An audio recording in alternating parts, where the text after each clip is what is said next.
សួស្តីបងប្អូនទាំងអស់គ្នាដែលមានបំណងចង់ទិញឧបករណ៍ហាត់ប្រាណសម្រាប់សម្រួលឆ្អឹងខ្នងចង្កេះអានឹងក៏ជាដែរបងប្អូនប្រភេទនេះអាចជួយសម្រួលបងប្អូនបានបងប្អូនដូចជាហាត់ប្រចាំថ្ងៃក៏បានដែរអានេះគេហៅថាឧបករណ៍វាឡើងភ្នំណាបងប្អូនឧបករណ៍នេះងាយស្រួលហាត់ទេបង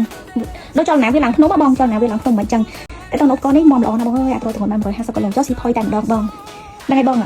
ខ្ញុំគឺធ្វើការដំណើរជូនភ្ញៀវចឹងខ្ញុំមកថតអីបានខ្លះជូនបងប្អូនចឹងណាបងប្រែលោកបងមានប្រការកំងមកអាចដាក់កំងបានប្រភេទនេះហាត់ប្រាណដូចវីដេអូ highlight ដែលខ្ញុំបានបង្ហាញចឹងណាបងពីបងនេះតែវាមិនល្អ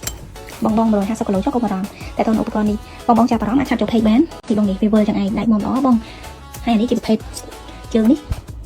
ជើងជាប្រភេទអេប៉ុងបងអេប៉ុងប៉ុនអត់ហាត់អត់ឈឺក្បាលជង្គង់ទេបងហើយតែតើដៃក៏ដូចគ្នាដែរដៃវាមានប្រភេទអេប៉ុងរបស់វាចឹងនៅពេលដែលតើឡើងវាមានអេប៉ុងបបិទចឹងបងអាចប្រើប្រាស់បានហើយតែតើខ្សែបងប្រើយូរទៅមានការដាច់អីយើងមានអាចដូរបងយើងមានដូរហ្នឹងក៏បារម្ភពួកខាងของចាប់មានគឺប្រឡាក់គ្រប់គ្រាន់ណាបងណាអរគុណបង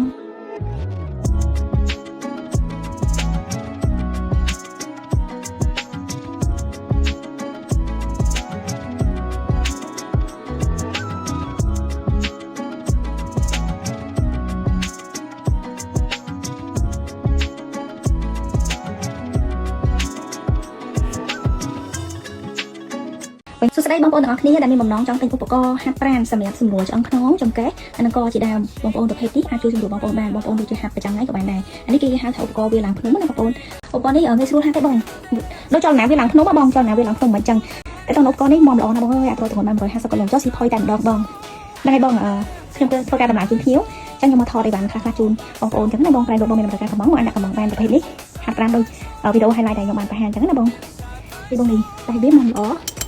បង150គីឡូចុះក៏បារម្ភតែតើឧបករណ៍នេះបងចាប់អារម្មណ៍អាចឆាត់ចូល page បានពីបងនេះវាវិលចឹងឯងដាច់មកល្អបងហើយអានេះជាប្រភេទ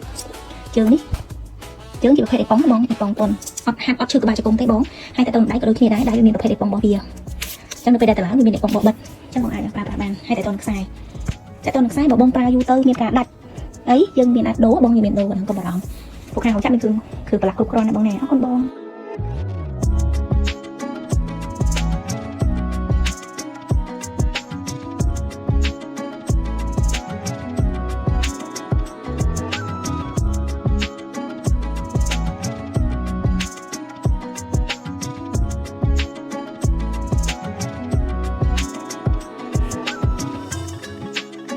តែតើឧបករណ៍ហ្នឹងដែរប្រវែងវាគឺ1ម៉ែត្រពីទឹកបង1ម៉ែត្រពីទឹកហ្នឹងទំហំតួខ្លួនវាណាបងនៅដៃនៅអីទៀតចឹងឧបករណ៍នេះវែងហើយធំណាបងសួស្តីបងប្អូនទាំងអស់គ្នាដែលមានបំណងចង់ទិញឧបករណ៍ហាត់ប្រាណសម្រាប់សម្រួលឆ្អឹងខ្នងចង្កេះអានឹងក៏ជាដែរបងប្អូនប្រភេទនេះអាចជួយសម្រួលបងប្អូនបានបងប្អូនដូចជាហាត់ប្រចាំថ្ងៃក៏បានដែរអានេះគេហៅថាឧបករណ៍វាឡើងភ្នំណាបងប្អូនឥឡូវហ្នឹងកំពុងតែផ្ទុះខ្លាំងមែនតើឧបករណ៍នេះងាយស្រួលហាត់ទេបងដូចចលនាវាឡើងភ្នំបងចលនាវាឡើងភ្នំមិនអញ្ចឹងខ្ញុំនឹងដាក់ highlight តើតនឹងលំហាត់ប្រាណនឹងខ្លះនៅលើវីដេអូហ្នឹងណាបងតែតើឧបករណ៍នេះមកល្អណាស់បងអើយអាប្រទម្ងន់150គីឡូចុះស៊ីផុយតែម្ដងបងហ្នឹងហើយបងខ្ញុំគឺធ្វើការដំណើរជូនភ្ញៀវចឹងខ្ញុំមកថតអីបានខ្លះជូនបងប្អូនចឹងណាបងប្រែលោកបងមានប្រការកំងមកអាចដាក់កំងបានប្រភេទនេះហាត់ប្រាណដូចវីដេអូ highlight ដែលខ្ញុំបានបង្ហាញចឹងណាបងពីបងនេះតែវាមិនល្អបង150គីឡូចុះក៏បារម្ភតែតើឧបករណ៍នេះបងចាប់អារម្មណ៍អាចឆាត់ចូល page បានពីបងនេះវាវិលចឹងឯងដាច់មកល្អបងហើយអានេះជាប្រភេទជើងនេះជើងជាប្រភេទអេប៉ុងបងអេប៉ុងប៉ុនអត់ហាត់អត់ឈឺក្បាលជង្គង់ទេបងហើយតែតើដៃក៏ដូចគ្នាដែរដៃវាមានប្រភេទអេប៉ុងរបស់វាចឹងនៅពេលដែលតើឡើងវាមានអេប៉ុងបបិទចឹងបងអាចប្រើប្រាស់បានហើយតែតើខ្សែបងប្រើយូរទៅមានការដាច់អីយើងមានអាចដូរបងយើងមានដូរហ្នឹងក៏បារម្ភពួកខាងของចាប់មានគឺប្រឡាក់គ្រប់គ្រាន់ណាបងណាអរគុណបង